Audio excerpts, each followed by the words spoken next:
बिस्मिल्लाहिर्रहमानिर्रहीम।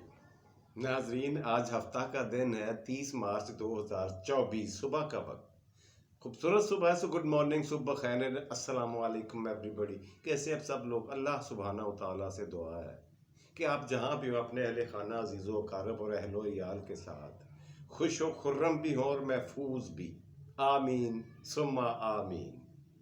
जी नाजरीन, पिछले प्रोग्राम में यानी पिछला जो हम वीलॉग कर रहे थे, हिंदुस्तान की तारीख का आखिरी वीलॉग, जिसमें जंगे अजीम दोम का, दूसरी जंगे अजीम का खात्मा हमने बयान किया था। उसके साथ ही 1945 तारीख थी, 2 सितंबर 1945 जब दूसरी जंग का खात्मा हुआ। जर्मनी और जापान खंडरात का नमूना पेश कर रहे थे। वहां पे इंसानी आबादी तो क्या, जानवरों के रहने की भी कोई जगह नहीं थी। उनके लिए भी वहां पे जिंदा रहना मुश्किल था। लेकिन नाजरीन, एक सवाल मेरे ज़हन में फिर उठता है कि ये 1945 की बात है, सितंबर 1945, ठीक 2 साल बाद पाकिस्तान मार्ज़े वजूद में आया और इससे भी 2 साल बाद चाइना आजाद हुआ। अब खुद को जरा इनके मुकाबले में रखें। ये कमोबेश एक ही उम्र है चारों मुल्कों की, बल्कि पांचवा इनके साथ अल्बानिया और दूसरा मुल्क पोलैंड, यूरोप के 2 मुल्क, वो मिला लें। तो गुजारिश ये है, जापान जमीन से लेके आसमान तक पहुंच गया। जर्मनी तरक्की की तमाम मनाजिल तय करते हुए दुनिया की बेहतरीन इकॉनमी रखने वाला मुल्क बन गया, अमीर मुल्क बन गया। और फिर इनका मवाजना करें जरा मुल्क अजीज मादरे वतन पाकिस्तान के साथ, कि जो उन्हीं की एज का है, उन्हीं की उम्र का है, मगर इसके हालात व वाक़यात, इसकी मारूजी हालात, इसके जो फी ज़माना हालात चल रहे हैं, जिनको देखकर दिल भी खून के आंसू रोता है। ऐसा क्यों है? ये एक लंबी बात है, इस पे डिबेट हो सकती है, बहस हो सकती है, लेकिन ये मैं सवाल के तौर पर आपके लिए छोड़े जा रहा हूं कि आप इसका जवाब ढूंढने की कोशिश करें कि कहीं वो लोग अब भी किसी ना किसी शक्ल में हमारे इर्द गिर्द या हमारे मुल्क में ही तो मौजूद नहीं है, जिन्होंने मुल्क अजीज को इस नहज तक, तबाही के किनारे तक पहुंचा दिया कि अब यहाँ पे डिफॉल्ट होने की बातें हो रही हैं। कुदरती मादनियात से, कुदरती नेमतों से माला माल ये मुल्क, जो किसी भी मुल्क से बेहतर है, जहां पे 4 मौसम है साल में, और जेरे जमीन तांबे के, लोहे के, पीतल, सिल्वर, चांदी और कोयला, गैस, तेल, ये ऐसी कीमती मादनियात कुदरती तौर पर अल्लाह सुब्हानहू तआला ने मुफ्त में दे रखी है पाकिस्तान को, और फिर भी हमारी हालत भिखारियों के जैसी। क्यों? यहाँ पर हमने पहुंचाने वाले लोग, वो हाथ कौन से हैं? उनको पहचानते हैं आप? जरा गौर कीजिएगा, मैं भी गौर करूं। जी नाजरीन, मैंने आपसे पिछले प्रोग्राम में वादा किया था, आखिरी प्रोग्राम में, कि इंशाअल्लाह अल अजीज अगले प्रोग्रामों में मैं आपको सर्द जंग के बारे में बताऊंगा। अंग्रेजी में कहते हैं कोल्ड वार, सर्द जंग। नाजरीन, ये दूसरी जंगे अजीम खत्म होने के 2 साल बाद शुरू हो गई थी, और फिर इसका अरसा इतना लंबा, इतना चौड़ा हुआ, इतनी जमानों पर मुहित रहा कि ये 44 साल तक जारी रही। पहले आपको बताऊं कि इसमें 2 मुल्क जो आमने सामने थे, जो जंगे अपने मफादात के लिए जंगें लड़ रहे थे, वो थे एक अमेरिका और दूसरी तरफ रूस, जिसे वो USSR कहा जाता, और अमेरिका को जाहिर है USA कहा जाता।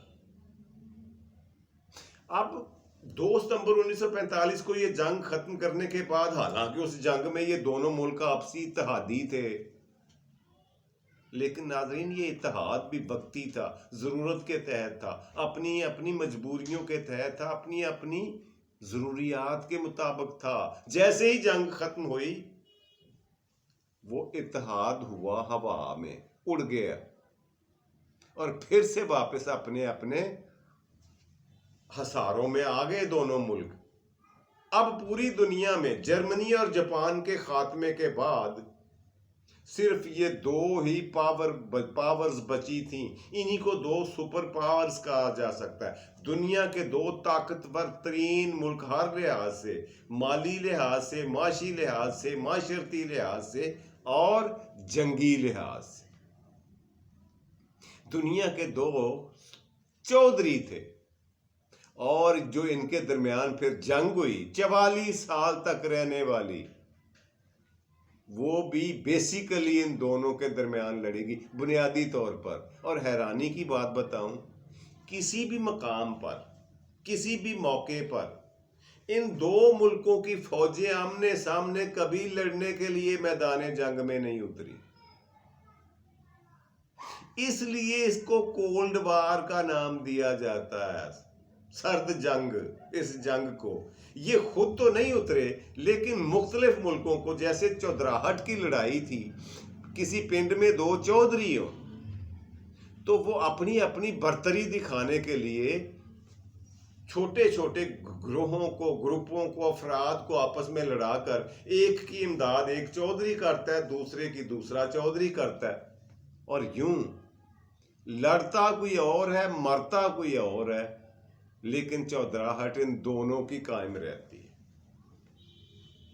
कई मुल्क तबाह हो गए। मैं आपको 3-4 मिसालें देता हूं। मिसाल के तौर पर वियतनाम इस सर्द जंग की भेंट चढ़ा, दोनों मुल्कों की लड़ाई चपकलश की भेंट चढ़ा, अमेरिका और रूस की। वियतनाम, क्यूबा और सबसे बढ़कर हमारा अपना हमसाया और मुसलमान मुल्क अफगानिस्तान, दर्जनों साल तक, 20 साल तक जंग और लड़ाई यहां पे होती रही और प्रॉक्सी चलती रही इन्हीं दो मुल्कों की।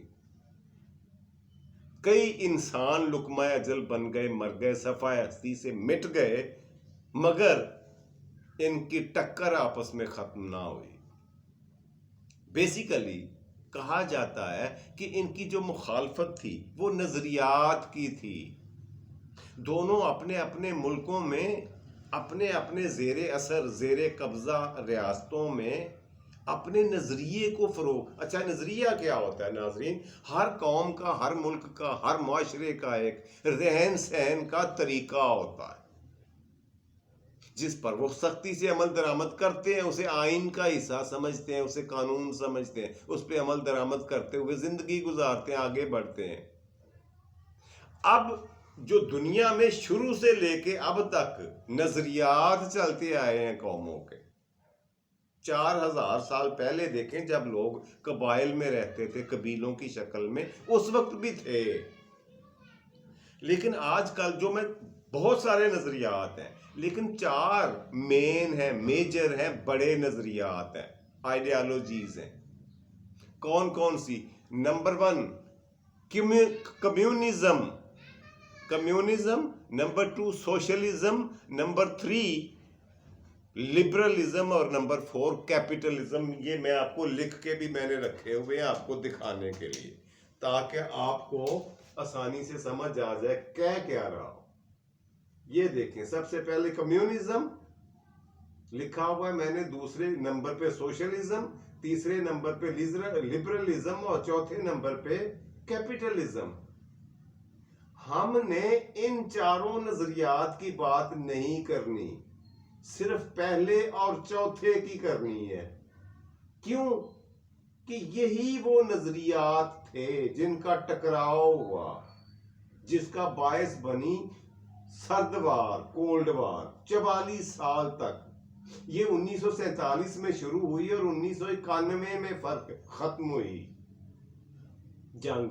रूस की बहुत सारी रियासत टुकड़े होने के बाद ये जंग का खात्मा हुआ 1991 में। खैर, पहला है जी कम्युनिज्म। अब कम्युनिज्म नाजरीन क्या है? नजरिया जो रूस ने अपनाया हुआ था।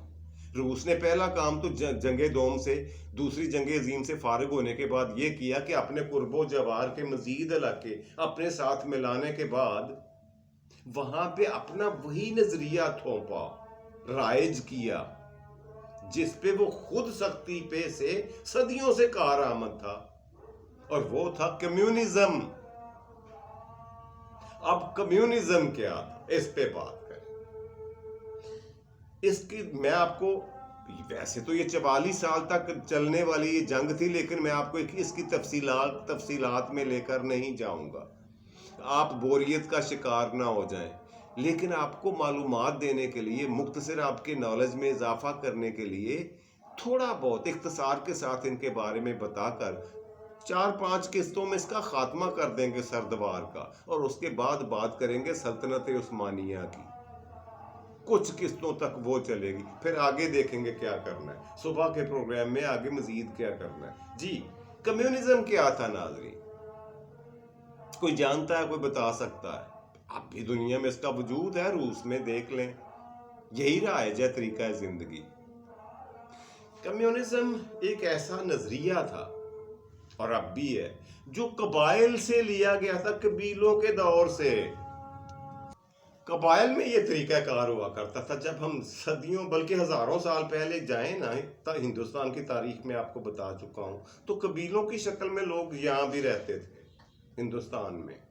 कबाइल में ये होता था कि कबीला चाहे 10 अफराद पर मुश्तमल हो या 1000 अफराद पर, वो सारे लोग मतलब अपना अपनी स्किल के मुताबिक, अपनी अपनी महारत के मुताबिक, अपने अपने हुनर के मुताबिक काम करते थे, मगर जो कुछ वो कमाते थे उनका अपना या जाती या इनफरादी नहीं होता था। यानी वो चीजें जोड़ जमा करके अपनी कोई सेविंग नहीं कर सकते थे, वो पूरे कबीले की मिल्कियत होता था। काम अपनी अपनी महारत और तजर्बे का करना है हर एक ने, मगर जो कुछ कमाना है, जो उसका हासिल वसूल होना है, वो पूरे कबीले की मिल्कियत है, किसी एक की जायदाद नहीं है। मिसाल के तौर पर अगर कोई पढ़ा सकता है तो वो अपने कबीले में पढ़ाए, अगर कोई काश्तकारी जानता है तो वो काश्तकारी करे, और अगर कोई शिकारी अच्छा है तो वो जाके शिकार खेले। जो भी वो पकड़ के लाएगा, या किसान जो भी खेतों में लेकर के आएगा खेतों से, वो सारे का सारा तमाम कबीले में तकसीम किया जाएगा। अच्छा, इस निज़ाम हुकूमत के, माशरती निज़ाम के फवायद भी हैं और नुकसानात भी हैं। रूस में इस वक्त भी ये चल रहा है, यही तरीकाकार, कि वहां पे विरासत का निज़ाम ही नहीं है।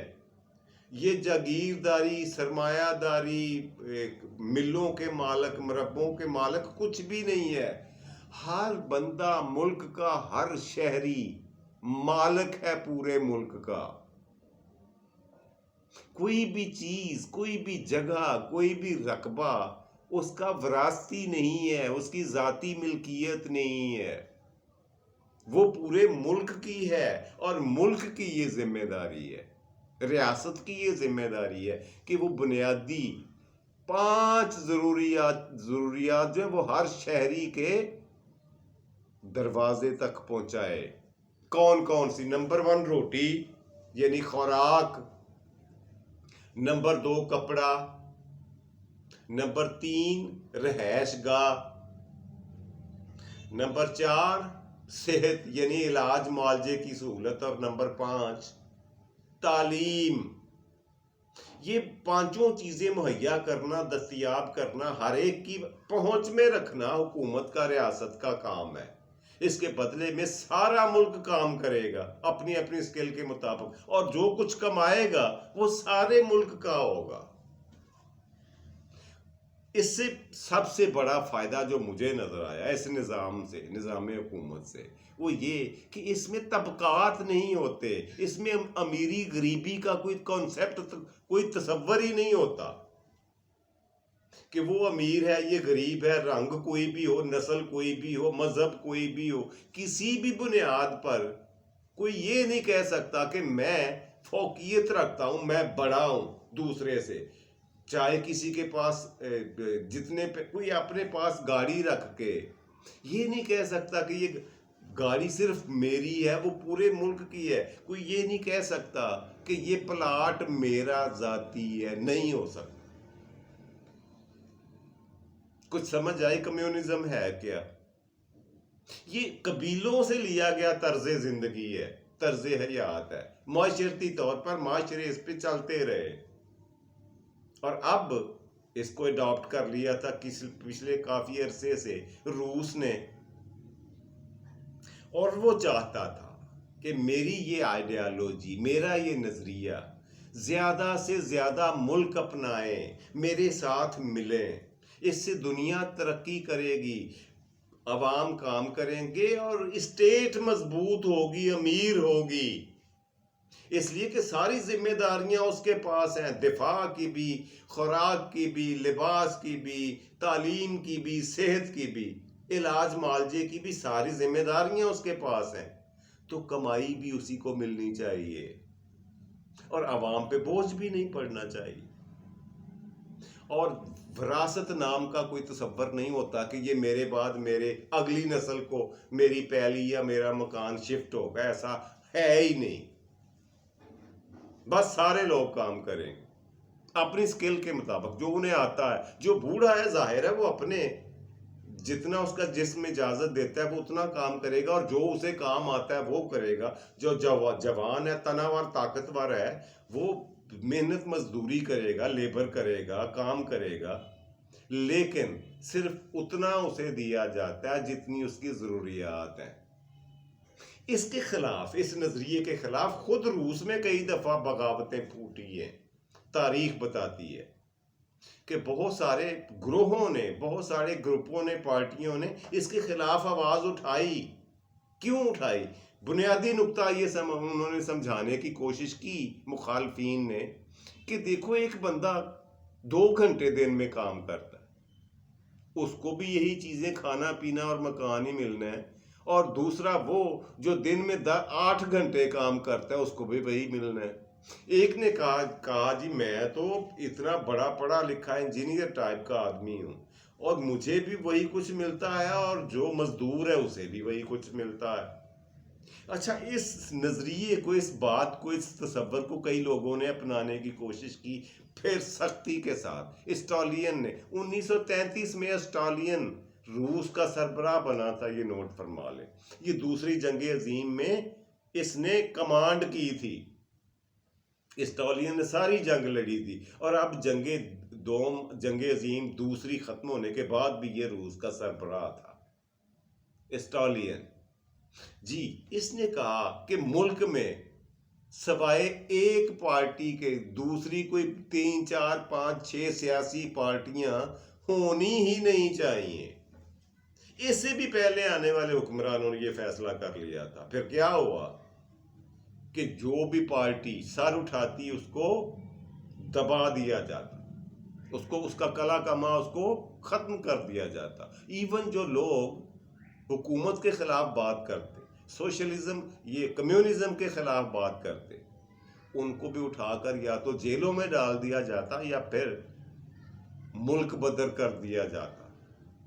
लेकिन अक्सरियत मुल्क के अवाम की अक्सरियत इस आदी हो चुकी थी इस निज़ाम से और इससे खुश भी थी, चल रहा था मुल्क अच्छा खासा। और फिर इसने ये किया रूस ने कि अपने मुल्क से निकाल कर कुर्बो जवार के अपने असर रसूख वाले मुल्कों में ये नजरिया, ये तरीका, ये तर्ज हयात अपनाने को कहा, उनको मशवरा दिया, उनको तरगीब दी कि ये तबकात खत्म करो अपने मुल्क से अगर तरक्की करनी है तो, कि ये गरीब है, ये अमीर है, ये जागीरदार है, ये पता नहीं ये कोई सनतकार है, ये कोई मरब्बों जमीनों और ये फैक्ट्रियों का मालिक, कि ऐसा नहीं होना चाहिए। अगर कोई फैक्ट्री है तो वो सारे मुल्क की है, सारे अवाम को जो जो काम आता है वहां जाके काम करे, लेकिन जो वहां से हासिल वसूल होगा वो स्टेट का, रियासत का है। ये था। अच्छा, बहुत सारे मुल्कों ने फिर इसे अपना भी लिया, लेकिन लेकिन दूसरी तरफ अमेरिका बहादुर बैठा हुआ था, जो इस नजरिए के तर्ज जिंदगी के सख्त मुखालिफ था। उसका नजरिया जो था वो बिल्कुल ही मुख्तलिफ था। वो मैंने आपको बताया चौथे नंबर पे, उसका नजरिया था कैपिटलिज्म, जो बिल्कुल जिद है कम्युनिज्म की, इसके उलट है। उसकी तफसील इंशाअल्लाह अजीज मैं आपको अगली किस्त में बताऊंगा। लेकिन नाजरीन, यहां ये अर्ज करता चलूं कि इन दोनों मुल्कों की जो नजरियाती क्लैश था, टकराव था, आइडियालॉजिकल क्लैश, इसने बड़े बड़े अवाम की, बड़े बड़े मुल्कों की, सबसे बुरा हाल जो हुआ वो मैंने आपको बताया कि कोरिया का हुआ, वियतनाम का हुआ। बहुत सारे मुल्कों को इसने दो हिस्सों में तकसीम कर दिया है इस लड़ाई ने। आधा मुल्क ने कहा कि हम ये नजरिया अपनाएंगे, दूसरे ने कहा अमेरिका का नजरिया अपनाएंगे। उनमें कोरिया भी था, जर्मनी भी था और वियतनाम जैसे मुल्क थे। और फिर वहां से बहुत जिस जंग ने बहुत सारे मुल्कों को आपस में लपेटे रखा। लेकिन लेकिन एक चीज खटकती रही थी रूस के जहन में। उसको पता था कि अमेरिका ने जापान का अंजाम क्या किया है, मतलब एटमी हमला करके दूसरी जंग अजीम 1945 में उसको नीस्तो नाबूद कर दिया। अब उसको अपनी जान का खतरा भी था। जहन के एक कॉर्नर में ये बात चुभती रहती थी कि ऐन मुमकिन है अमेरिका बहादुर हमारे ऊपर भी एटमी हमला कर दे। सो इन्होंने इस ख्याल को लेकर बड़ी तेजी के साथ काम करना शुरू कर दिया जी, एटमी प्रोग्राम पर। और बिल आखिर इन्होंने करते करते 1949 में एटमी धमाका, कामयाब धमाका कर दिया रूस ने। और यूं दुनिया में अब दूसरी जंगे पे एटमी पावर वजूद में आ चुकी थी। पहले सिर्फ अमेरिका था, उसके बाद ये रूस ने। और मैंने आपको बताया था कि रूस जब जर्मनी से निकला है उसे तबाह करने के बाद, तो वहां से ये एटमी साइंसदान साथ लेकर आया। उन्हीं की मदद से इसने जंगी बुनियादों पर जल्दी जल्दी काम करते करते चंद सालों में ये एटमी पावर बन गया। अब इसके लिए तो इत्मीनान का बायस था रूस के लिए, मगर अमेरिका के लिए उतना ही तशवीश का बायस था। वजह आपको समझ आती होगी। अब दो चौधरियों के पास, दो ही चौधरी थे पूरी दुनिया के, एक जैसी एटमी पावर आ गई थी। अब कोई भी मुल्क इन दोनों में से बराह रास्त किसी पर कोई हथियार उठाने के काबिल ना रहा कि अब हम यकतरफा तौर पर जापान की तरह रूस अमेरिका पे या अमेरिका रूस पे एटमी हमला नहीं कर सकते थे, इसलिए कि दोनों के पास थे। दोनों मुल्कों का अगर ये टकराव होता तो दोनों का अंजाम बुरा हो। जी नाज़रीन, मजीद इस पे बात करेंगे और बात होगी फिर कल कैपिटलिज्म, जो अमेरिका का नजरिया था, वो क्या चाहता था, कैपिटलिज्म का मतलब क्या था, और वो इसको राइज किए हुए था अपने मुल्क में तर्ज जिंदगी को, और वो दूसरे मुल्कों पर भी ये राइज करवाना और करना चाहता था। अब इन दोनों के मफादात, नजरियात का टकराव हुआ और यूं इस एरिया को 44 साल को 1947 से लेकर 1991 तक 44 साल तक लोग, कई मुल्क इस जंग की लपेट में रहे। इन दोनों चौधरियों के लिए लड़ते रहे और ये असलहा बेचते रहे, अपना बनाया हो, अपने अपने हमायतियों। जी नाज़रीन, बढ़ते हैं आज के प्रोग्राम के दूसरे आपके फेवरेट और मज़ेदार सेगमेंट की तरफ। जी, वो हुआ करता है आज का लफ्ज है जी अंग्रेजी का, इंग्लिश का लफ्ज है कैमरा। अच्छा है ना कैमरा, अच्छा लफ्ज है। मैं यहाँ लिख देता हूँ, मुझे डस्टर तो नजर नहीं आया।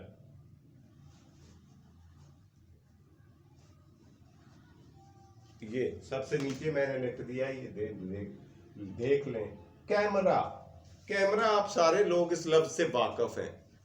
कैमरा वो मशीन है जिससे तस्वीर उतारी जाती है, अंग्रेजी का लफ्ज है। बताऊंगा, आपकी खिदमत में गुजारिश ये करूंगा कि ये यूनानी जबान का लफ्ज है बेसिकली, और ये लफ्ज कैमरा नहीं था, यूनानी जबान में कहा जाता था किमारा।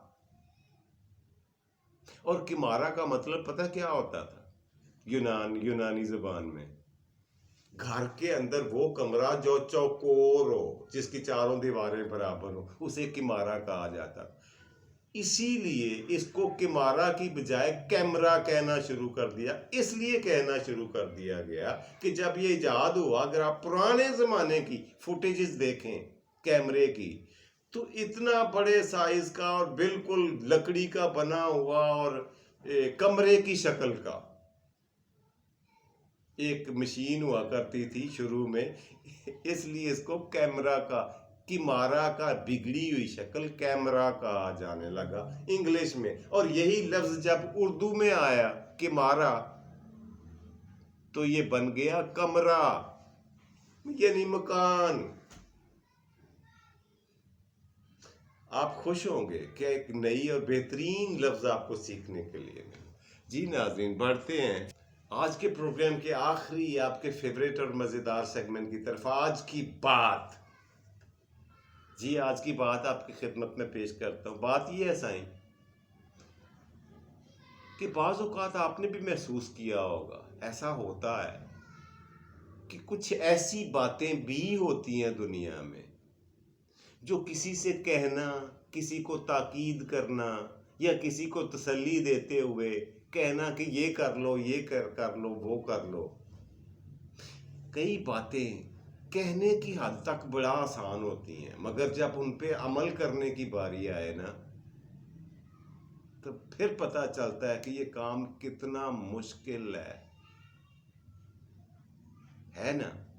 आपको भी कभी अंदाजा, कभी आपसे भी इस चीज का सामना हुआ, यकीनन हुआ हो, अगर नहीं हुआ तो सोचिएगा। जी नाज़रीन, अपने मेज़बान जावेद इकबाल को इजाज़त दीजिए। अपना और अपने प्यारों का ढेर सारा ख्याल रखिएगा। खुश रहें, खुश रखें, खुशियाँ बांटें और खुशियाँ समेटें। फ़ी अमानुल्लाह, रब रखा और पाकिस्तान जिंदाबाद।